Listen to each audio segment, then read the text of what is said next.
Моны границаңарды такта берели дагы. Казыкты кагып бергиле. Агайлар өздөрү засвойчот баштай бересиздер.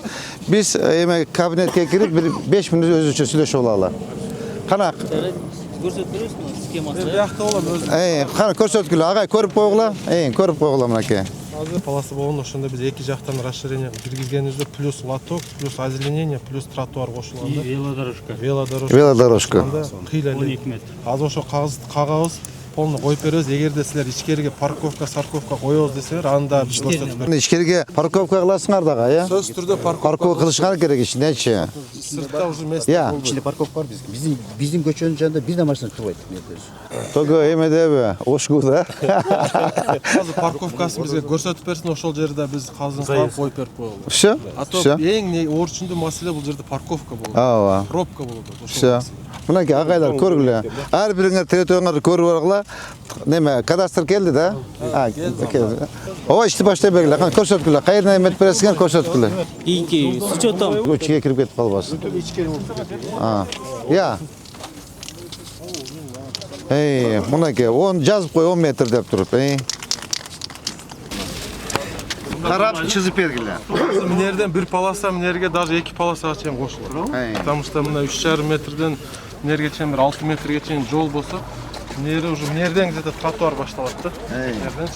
жол бошотто берсе уже биз разметка. Лоток коюлат, озеленение, анан у жерден тротуар башталат. Так, обочина 4 метр болду, так. Анан кийин 70 сантиметр лоток. Так, 4,70 болду, так. Озеленение 2 метр. 2 метр. 2,5 тротуар. 2,5 тротуар кылат. 4,5 метр. 4,5 70 5 метр. Жок, кайтыр, айт. Эмен алып келет. Мына лотокто, мына бул жерден 3,5 метр кошуңуз жака, ачмайга, мындай реально кошкула жигиттер, Булар дагы эметпегиле. Азыр агай дагы согот мен эмеден. Мынадан обочинадан 3,5 метр жолду ал. Ана метр, Алып кел, метрди алып кел. Так. 3,5 метр бир полосаны кошкула. Обочинага тат аркага.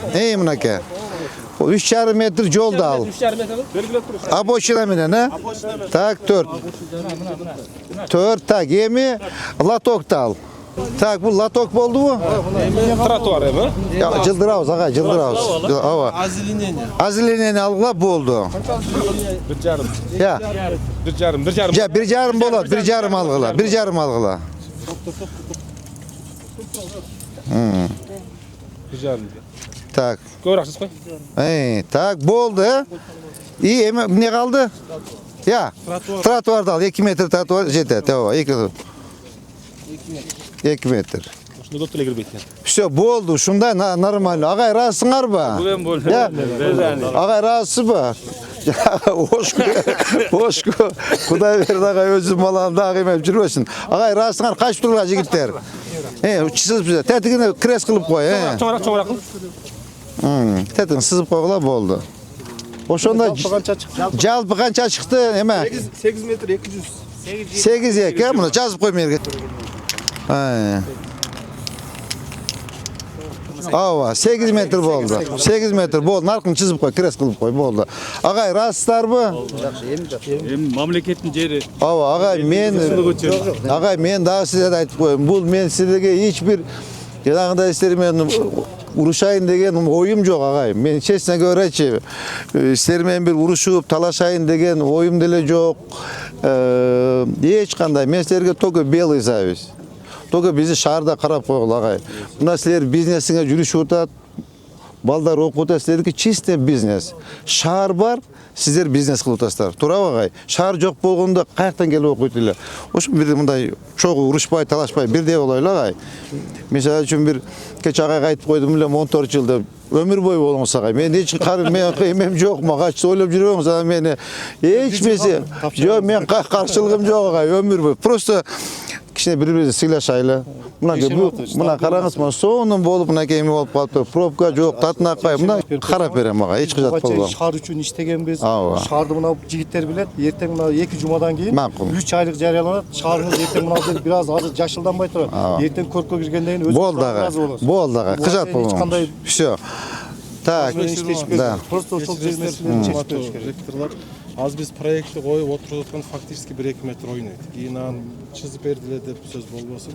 Жылатына буяка киргизбегиле деп атам да, сен ошону азыр заранее айтып сен Замир мындай да, бул өзүңүз билесиз. Мурда алынганда баланын саны эсептелип, дем алуусуна ыңгайлаштырылып, баардыгы эсептелип анан сызылган да. Бура келип эле эртең бул жерде бала жашайт, кислотсуз болуш керек, ошолорго эсепке алып, ошончо мүмкүн болсо ушудан чыкпаганга Болду, чыкпагыла, все болду. Агай ушуга эме болдук, ыраазы болдуңуздарбы? Кана, аксакалдар барбы бирөө жагым?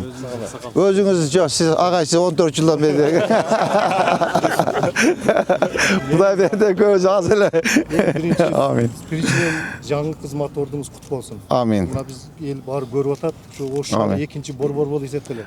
Кудай кааласа. Кубанабыз. Шаарыбыз өнүп өсүп. Рахмат агай. Өзүнчө айлана чөйрө өзгөрсө биз ошого чоң кубанабыз. Экинчиден бул Ош шаарында негизинен 5 окуу жай. 5 окуу жай шаардын негизги гүлдөткөнүн дагы кандай иш чара болсун баардыгына активдүү катышып келгенбиз. Bundan кийин дагы катышабыз. Мусу кылганда деп коерсиң. Кудай кааласа анын баардыгын аткарабыз. Амин. Ошон үчүн ишиңизге ийгилик болсун. Амин. Бир учуру келгенде ушул Ош шаарынын тарыхын жаратуучу катары, инсан катары тарыхта калышыңызга биз тилектешпиз. Амин. Анан дайыма ушул эл үчүн кызматыңыз боло берсин. Амин. Аны анча-мынча иш өтө берет. Ал иш учурунда мынантип чечиле берет. Кече бир аз капаласак бүгүн мынантип чечишип. Ооба, эң чоң. Амин. Аллаху акбар. Азыр ошого басым жасап атабыз. Дондордун астына сөзсүз түрдө Минус 2, минус 3 болуш керек. Ошо арасында канча квартира бар монун ичинде? 120 барбы? 120 болсо азыр бу жерде караңыз, канча койду? 120 квартира болсо, бери дегенде 150 машина салат. Бирден эсептешең. А көбүрөөндө 2ден. Каяк коюп, же бери коюп атат, дагы эле жолго коюп. жолдон алат. Жолго бата берет экен, жол резиновый. Анда биз урушабыз. Шуну эсептеп туруп, 120 квартира болсо, 120 подземный паркинг болуш керек. Минус 2, минус 3 кылып. Минус 2, минус 3. Аларда эсепке киргизип атабыз.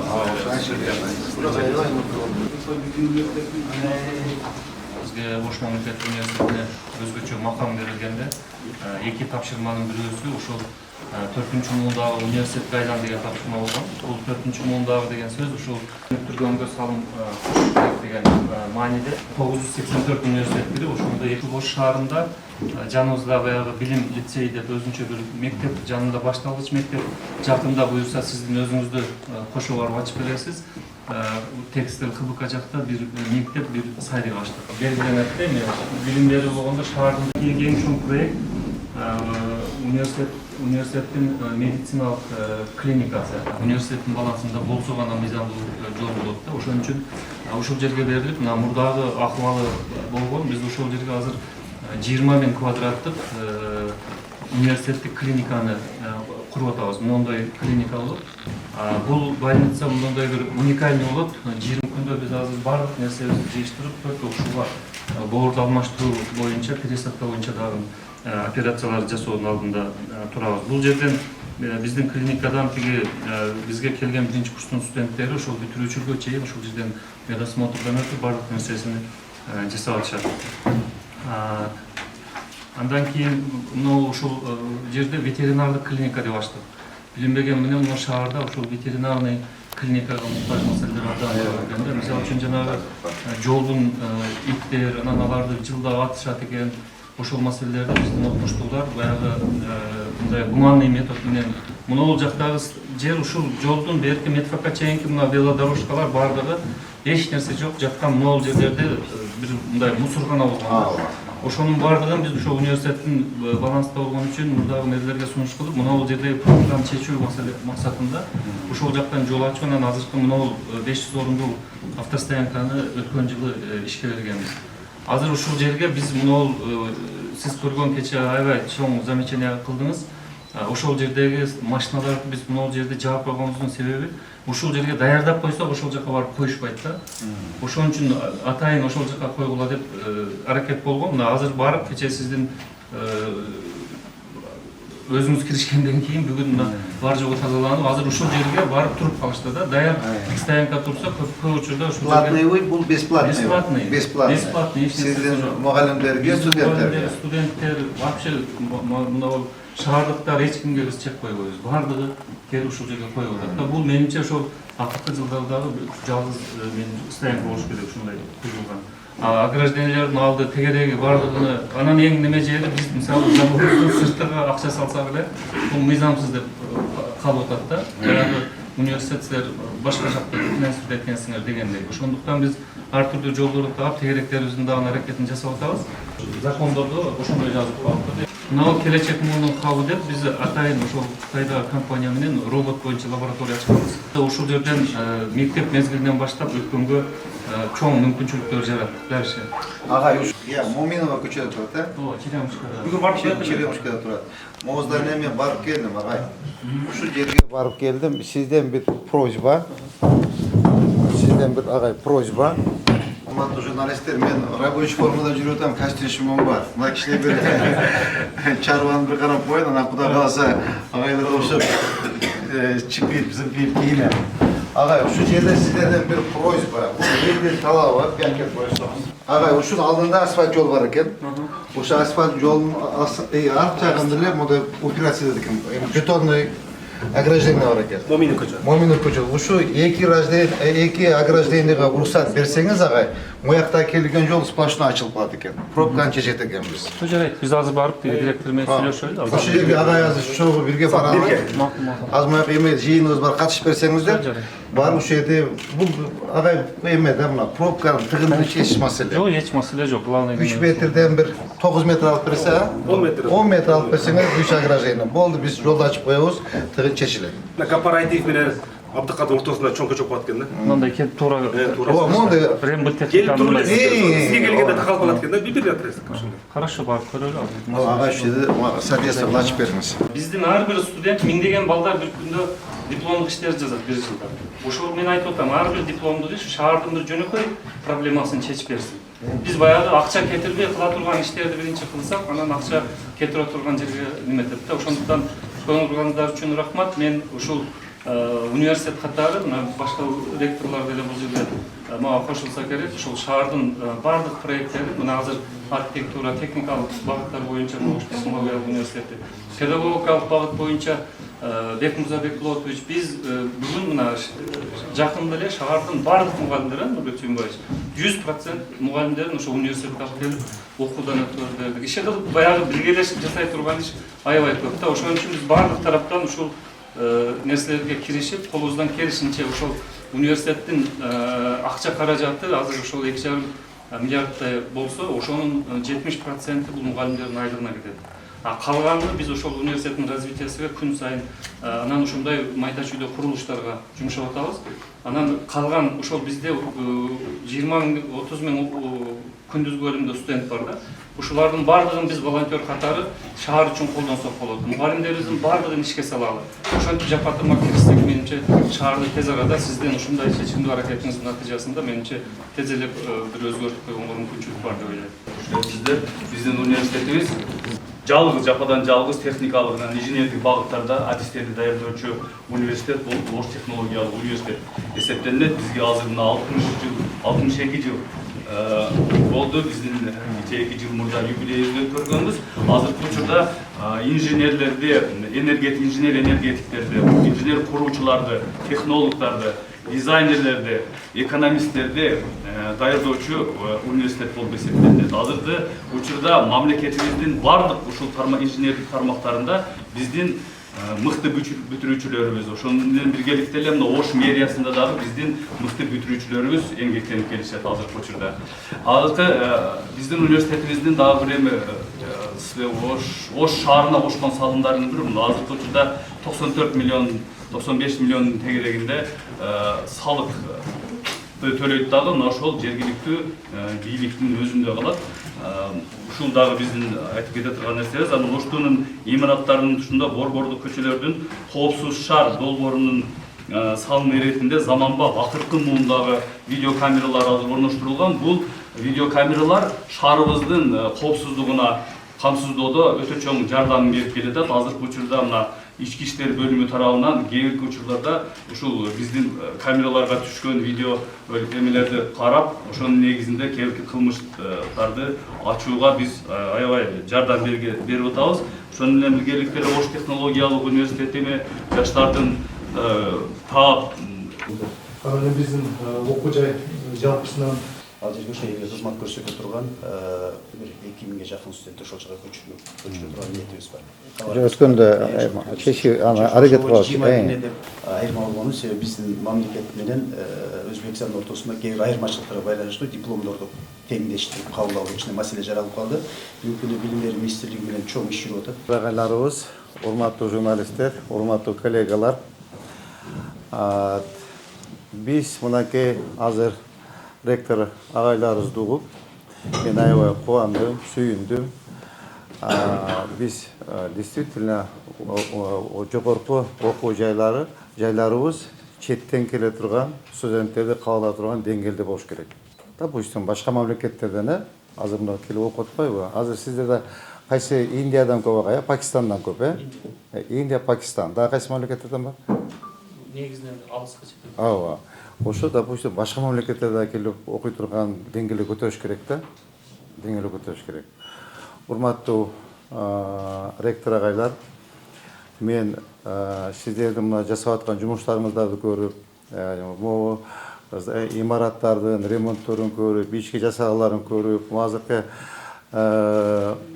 эмеден мынакей видеодон көрдүк. Кудайым буйрса убакыт болсо кичине чарбаны бир зансыз кылып бир карап алайын. Буйрса сөз сиздерге келип, Нурбек Сүйүнбаевич менен чогуу келип, ар бир университетке келип, кандай гана көйгөйлөр болсо, мен сиздер менен чогуу чечем.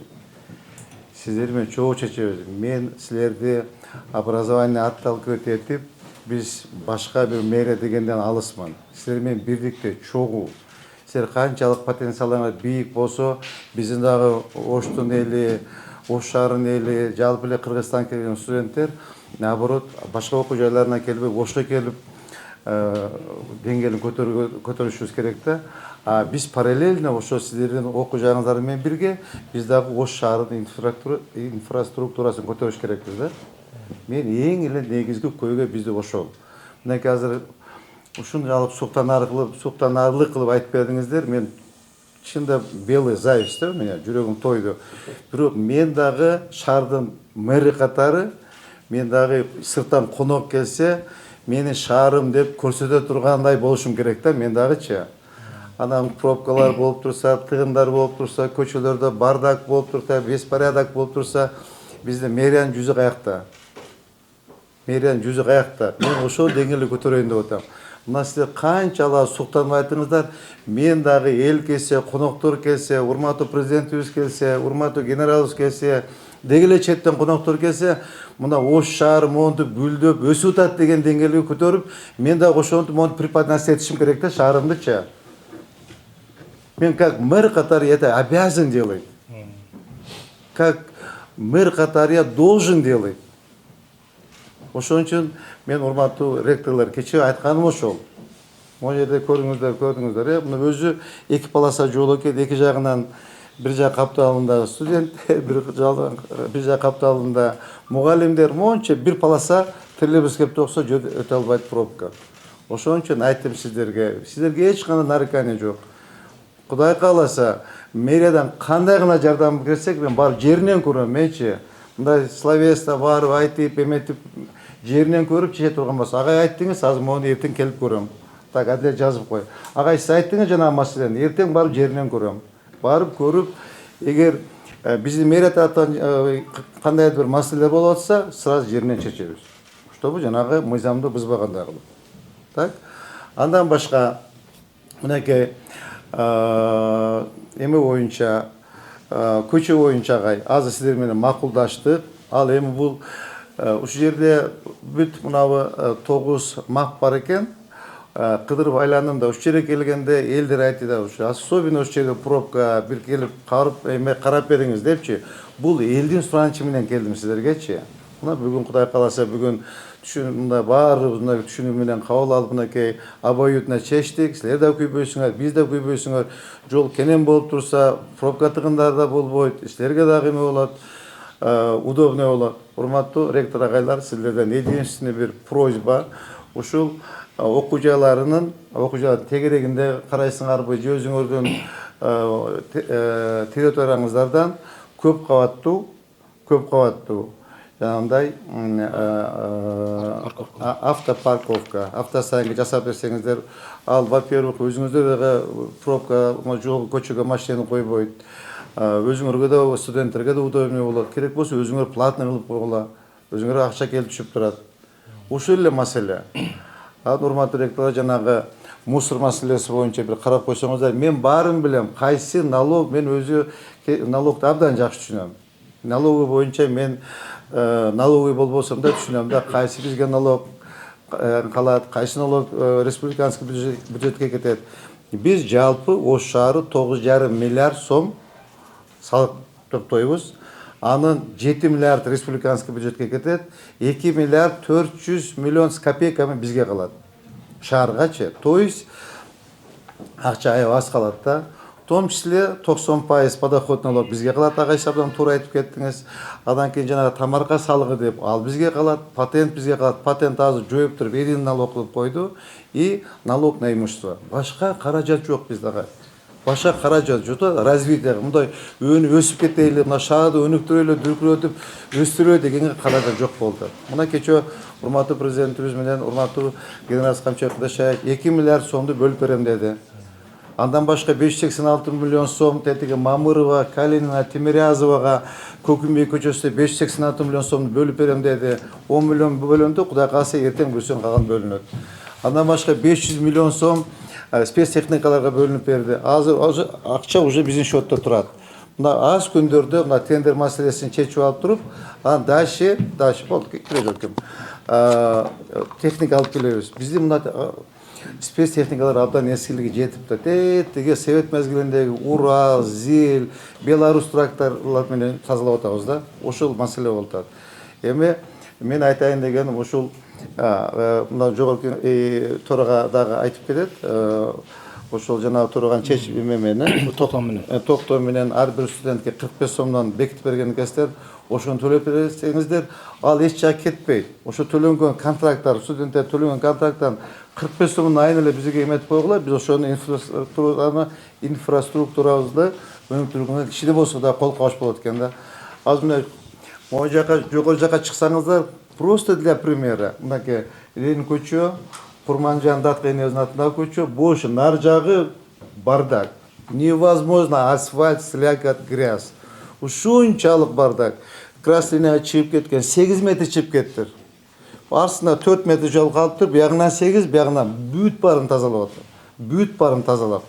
Ошол жерден барын асфальт кылыш керек. Эгер ошол жерде бир 4 параллельный көчө бар экен, ошол көчөлөрдү эметип койсок, Төлөкөнгө, Южный жакка, ошол жактан эмеге 2 главный көчөгө кирбей, тягынан өтүп кете берет. Ушул маселелер. То есть шаарда жасай турган иштер абдан көп, бирок финанс каражатына келип такалып калдыбыз да. Бизден 3 миллиард сом бюджет, былтыр 3 миллиард бекитишкен экен, 2 миллиард 764 миллион сом аткарылыптыр, итог 300 миллион жетпей калыптыр. 600 миллион сом карыз менен алдык. То есть ошо 3 миллиард чогулса 2 миллиард 400 миллион сом ошого защищенный статьялар, садик, мектеп, сиз айтмакчы жана айлык эмелери төлөнөт экен, развитиеге эчтеме жок да. Развитиеге эчтеме жок. То есть мындай өсүп кетелик, парк кылалы, асфальт кылайлы, тротуар жасайлы, освещение кылайлы десек, каражат жок болду. Ошого мен сиздерден суранганым ошо көчө сиздер шаар үчүн эмне кылып бердиңер деп кичине өзүчү болду. Ошо маселеден айтайын дегем да. Кудай кааласа, Кудайым буйрса, быйыл ушу көчөлөрдү жасасак, өзүбүздүн күчү менен дагы анча-мынча каражаттарды таап атабыз. Каражаттар менен дагы ички жолдор жасашка аракет кылып атабыз.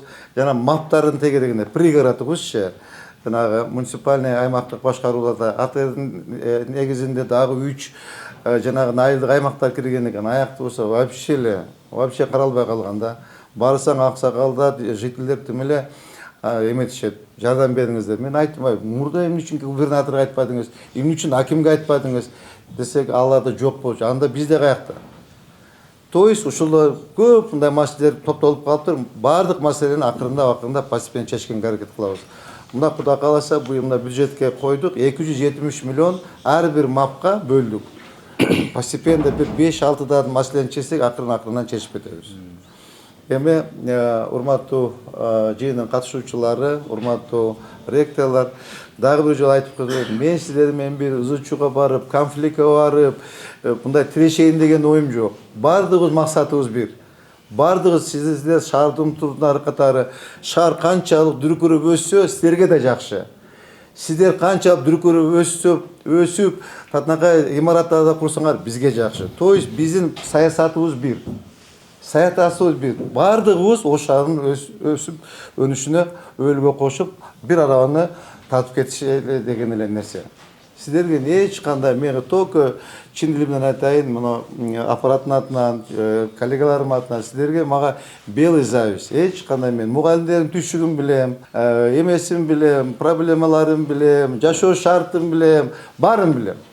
Бардыгын билем. Ушу бала кезимден эле биз мынакей мугалимдер менен чогуу иштеп, мугалимдер менен мектепке жардам берип, окуу жайларына жардам берип келетебиз да. То есть сиздерге эч кандай нарекание жок. Ушу бир-эки эле маселени карап берип койсоңуздар, жанагы эмеде ошо агай сайттын шаарлардын чет эмелеринде окуу имараттарыңыздар барго, ошол жериндеги парковкасын карап берсеңиздер. Ряд машиналар турат, не пройти, не проехать. Эмеде пробка создаю. Ошол маселелерди бир сыра карап берсеңиздер. Урматтуу журналисттерге чоң рахмат, ишиңиздерге ийгилик каалайм. Урматтуу ректорлор, мен сиздерди абдан урматтайм, сыйлайм. Чогуу бирдикте ош шаарын өнүктүрөлү, өстүрөлү, кандайдыр бир маселе болсо, мен эшигим сиздер үчүн ачык. Азыр бираз мына чарбаны карап алайын, чарбаны карап, костюмду кийип сиздерге келем. Сизге келем агай, сизге келип жеринен чечүү маселелерди мен жанагындай кылып чозбойм. Бюрократия кылыпчы, аяққа бар, атаңа бар, енеге бар болбойт. Олар жетекчилерди алып келем, айтам, оны жасайсың, мыйзам чегинде болду, бүттү. Андай болуп сиздерди жанагындай кылып, бакурга уколо кылып сиздерди кыйнабайм агай. Мен иштөө принцибим ушундай. Көңүл бургандарыңызга чоң рахмат.